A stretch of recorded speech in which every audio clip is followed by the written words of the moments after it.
नमस्कार। आज का समाचार से मैं तुषार सिंह। मोदी सरकार सदन में वन नेशन वन इलेक्शन पेश कर दी है। इस बिल का विरोधी दल पुरजोर विरोध कर रहे हैं। कोई इसे सरकार का असंवैधानिक कार्य बता रहा है तो कोई इसे संघीय ढांचे के लिए खतरा मान रहा है। कोई बिल की अपनी तानाशाही कायम करने की भाजपा की जुगत बता रहा है। उधर खुद मोदी सरकार इसको जेपीसी में पेश कर चुकी है। वैसे याद किया जाए तो आज़ादी के बाद 1952, 1957 और 1962 और 1967 में लोकसभा समेत सभी राज्यों के विधानसभा चुनाव एक साथ हुए थे। तब सवाल यह है कि फिर से लोकसभा के साथ सभी राज्यों के विधानसभा चुनाव आखिर क्यों और आखिर इसका विरोध क्यों किया जा रहा है। आइए इस को जानने के लिए सुधीजनों से उनका नज़रिया जानते हैं। वन नेशन वन इलेक्शन के बारे में मेरा विचार है कि 1967 में ये पहले होता था तो अब क्यों ना हो। जब पहले 1967 के पहले होता था तो आज भी होना चाहिए और उससे सरकार की बहुत बचत होगी। आर्थिक क्षति जो होती है वो सब नहीं होगा और उसमें बिल्कुल संभाव के साथ होगा इलेक्शन, उसमें कोई दिक्कत नहीं है। लेकिन विरोधी पार्टियां इसका विरोध कर रही हैं, खासतौर से सपा और कांग्रेस। सपा कांग्रेस का कोई जनाधार नहीं है। कांग्रेस का यूपी में 2 विधायक है। सपा का जो आप जानते ही हैं, इनका काम केवल गुंडई करना, बदमाशी करना के अलावा और कुछ नहीं है। संभल की सारी आग लगाई हुई सपा के Akhilesh Yadav. One nation one election तो जब देश आज़ाद हुआ उसके पहले यही था, लेकिन भारत में ऐसी व्यवस्था है कि सारा बीच में सरकार गिरती है और उसका ये होता है तो फिर चुनाव बीच में होता है तो फिर वन नेशन वन इलेक्शन तो संभव नहीं है। बाद में इतने बड़े देश एक साथ करने के बाद फिर बीच में मध्यावधि चुनाव होता है तो इसमें फिर तो होगा, उसी के 5 वर्ष बाद में होगा।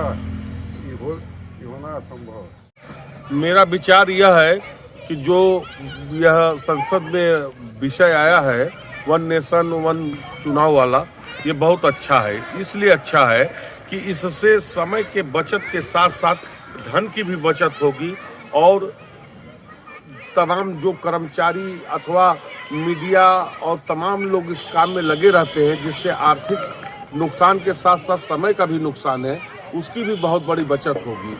सबसे बड़ी चीज़ यह है, यह देश हित में है और इसको लागू होना चाहिए। समाजवादी पार्टी देश के संविधान और लोकतंत्र में विश्वास करती है। समाजवादी पार्टी के माननीय राष्ट्रीय अध्यक्ष, उत्तर प्रदेश के पूर्व मुख्यमंत्री माननीय श्री अखिलेश यादव जी ने इस बात को पहले भी रखने का काम किया है देश की सबसे बड़ी पंचायत में और समाजवादी पार्टी के माननीय विधायकगण ने विधानसभा में कि समाजवादी पार्टी पूर्ण रूप से लोकतंत्र में विश्वास करती है। भारतीय जनता पार्टी देश के लोगों को गुमराह करने के लिए समय समय पर शगुफा जो है कि देने का काम करती है। वन नेशन वन इलेक्शन की जो बात कर रहे हैं, जो बाबा साहब का खुलेआम देश के सबसे बड़े सदन में अपमान करते हो देश के गृह मंत्री जी, तो उस पार्टी के नेताओं से उनके पर कैसे कोई विश्वास करेगा। अच्छा अध्यक्ष, एक चीज़ बताएं, इसके पहले भी आज़ादी के बाद 4 बार जो है एक साथ देश में इलेक्शन हुए। क्या वे बाबा साहब के विचार से के विपरीत थे या बाबा साहब के विचार? बाबा साहब ने जिस संविधान को बनाया उसके तहत ये चुनाव होते गए। देश के अंदर जागृति आई, शोषित वंचित पीड़ित समाज के लोगों के अंदर जब जागृति आई तो अपनी आवाज़ों को वो उठाने लगे, अपने हक की मांग को मांगने लगे। देश की आज़ादी के बाद काका कालेलकर आयोग बना, पिछड़े वर्ग के लोगों को 54% आरक्षण देने की वकालत की काका कालेलकर आयोग ने।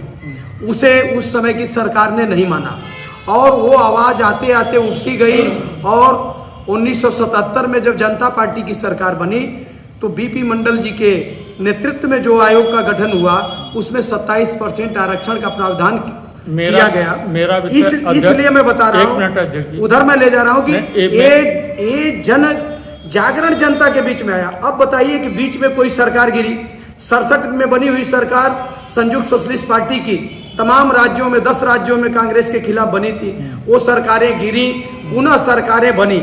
5 साल की पूर्ण बहुमत की सरकार जब तक बनती रही प्रदेश और देश के अंदर, मेरा सवाल मात्र आपसे ये था कि इसके पहले भी 4 बार पूरे देश में एक साथ चुनाव हुए, क्या वे संविधान के विरोध थे? नहीं, या संविधान के अनुरूप थे?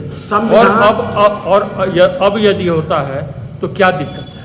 आज उस समय जो सरकारें बनी, मैं ये कह रहा हूँ कि देश की आज़ादी के बाद अधिकांश राज्यों में पूरे देश के अंदर और देश की गद्दी पर लगातार कांग्रेस पार्टी की सरकार थी। एक साथ चुनाव हुए और 5 साल सरकार चलती थी। उसके बाद देश के अंदर क्षेत्रीय मांगों को लेकर, गरीब शोषित वंचित समाज के लोगों की मांगों को उठाकर कांग्रेस पार्टी ने उस समय उनकी मांगों को अगर पूरा नहीं किया तो क्षेत्रीय पार्टियां बन गई, और क्षेत्रीय पार्टियां बनी तो उस तरह उपचुनाव होते गए और प्रदेशों में ये सरकारें आती गई। जब संघीय व्यवस्था में यह है कि जो हमारे प्रदेश की सरकार है उसे भी ताकत है और लोकतंत्र और संविधान में व्यवस्था दी गई है कि ये सरकार नहीं चलती है, अल्पमत में आ गई, सरकार गिरती है तो पुनः जो है कि ये चुनाव बीच में मध्यावधि चुनाव कराने का प्राविधान है। लेकिन जिस कांग्रेस की बात आप कर रहे हैं आज तो उसके साथ आपकी गलबहियां हैं। हाँ, आज जो मुद्दा है भारतीय जनता पार्टी लोकतंत्र और संविधान का गला घोट रही है। अब लोकतंत्र और संविधान को बचाने के लिए आज कांग्रेस पार्टी भी जाति जनगणना के सवाल पर लोकतंत्र और बाबा साहब भीमराव अंबेडकर के संविधान की रक्षा के लिए आज सभी क्षेत्रीय दलों से और बाबा साहब को मानने वाले, समाजवादी विचारधारा को मानने वाले और आम जनता की आवाज को उठाने वाले लोगों के साथ कंधे से कंधा मिलाकर संघर्ष कर रही है कांग्रेस पार्टी। इसलिए एक साथ लोग हैं। जो व्यवस्था है, अगर कोई सरकार अगर बनती है, अगर बीच में गिरती है तो ये आप नहीं कह सकते कि ये सरकार पुनः जो है इसका चुनाव 5 साल के बाद ही होगा। नहीं, अल्पमत की सरकार भी बन गई तो क्या उसको 5 साल चलाने का आप काम करेंगे?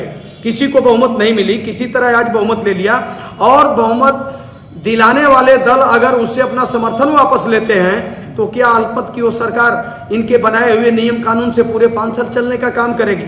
समाजवादी पार्टी जो लोक संविधान में जो व्यवस्था दी गई है, जो स्वतंत्रता प्राप्त है प्रांतीय सरकारों को, केंद्रीय सरकारों को, उसको लेकर हमेशा समाजवादी विचारधारा को मानने वाले और माननीय राष्ट्रीय अध्यक्ष जी आवाज उठाने का काम कर रहे हैं। हम समाजवादी पार्टी इसका विरोध, माननीय राष्ट्रीय अध्यक्ष जी इसका विरोध कर चुके हैं, समाजवादी पार्टी इसका विरोध करती है और भारतीय जनता पार्टी के इन चीज़ों में विश्वास नहीं करती। लोगों को गुमराह कर रहे हैं। महंगाई, बेरोजगारी, भ्रष्टाचार, शिक्षा और तमाम तरह के लूट भ्रष्टाचार से दिमाग हटाने के लिए सुगुफा देने का काम करते हैं। आपके चैनल के माध्यम से मैं बताना चाहता हूँ कि जो समाजवादी पार्टी का सीधा स्टैंड है कि 1 नेशन 1 इलेक्शन, ये लोकतंत्र के ढांचे के विपरीत है।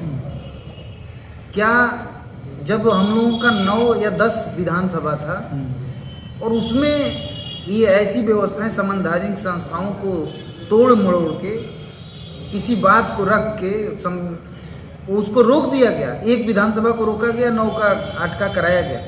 अच्छा, क्या ये आप ये नहीं समझते हैं कि यह जो बार बार इलेक्शन होता है, जनरली अगर देखा जाए तो एक साल में 5 से 6 चुनाव होते हैं पूरे देश में, कभी किसी प्रांत का, कभी किसी प्रांत का, कभी कहीं पे, तो ये अनावश्यक रूप से पूरे देश का जो तंत्र है, जो शासन तंत्र है, प्रशासन तंत्र है, वो कहीं न कहीं सही काम से विमुख हो जाता है और काम में अवरोध पैदा होता है, जिससे जनता जिस अपेक्षा से यहाँ के जनप्रतिनिधियों को अपने उच्च सदन में भेजती है वह काम नहीं हो पाता है। इससे कितना सहमत है? जी, ये सही है कि जो पूरा जनता और देश, जो बात आप कह रहे हैं, डॉक्टर BR अम्बेडकर से ये भारतीय जनता पार्टी और RSS बड़ी नहीं है।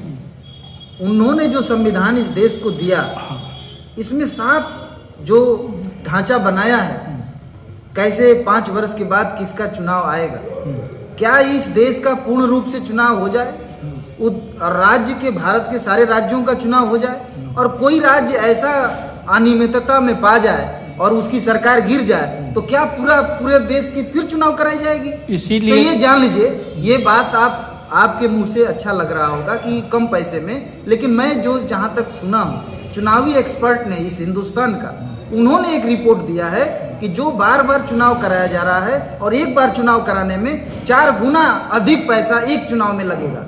ये चुनावी एक्सपर्ट का रिपोर्ट है, लेकिन ये बात भारतीय जनता पार्टी और आरएसएस के लोग नहीं ला रहे हैं सामने। अच्छा, क्या आप ये नहीं समझते हैं कि बार बार चुनाव होने से जैसे एक प्रांत का अलग अलग, लेकिन मैं यही बात कर रहा हूँ, पहले मेरा सवाल सुन लिया। बार बार जो इलेक्शन हो रहे हैं अलग अलग प्रांतों में, तो क्षेत्रीय स्तर पे एक तरीके से केंद्रीकरण नहीं हो रहा है, जातवाद का, धर्म का या अन्य तरीके का एक केंद्रीकरण नहीं हो रहा है। जातिवाद का तो आप जो सवाल खड़ा कर रहे हैं, इस देश का प्रधानमंत्री, गृह मंत्री और इस उत्तर प्रदेश का मुख्यमंत्री ने कह दिया कि ठेले पर, खोंचे पर जो लगाने वाला है वो अपने नेम प्लेट को लगाए।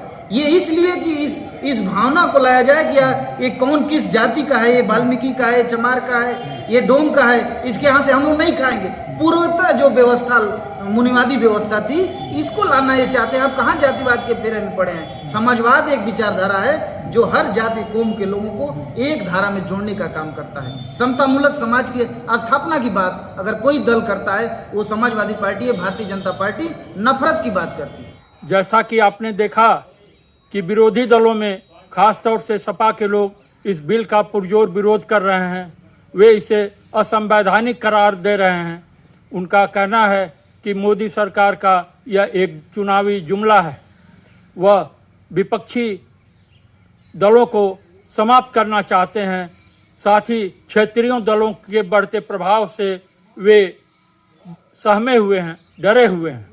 वहीं कुछ लोगों का कहना है कि इससे देश में एक साथ होने वाले बहुत सारे पैसे की बर्बादी को बचाया जा सकता है, साथ ही जो कार्य जनता के बाधित होते हैं चुनाव के समय में, उसे भी रोका जा सकता है। आप हमारे इस चैनल को सब्सक्राइब करें, लाइक करें, शेयर करें, और अगर फेसबुक यूज़र हैं तो इसे फॉलो अवश्य करें।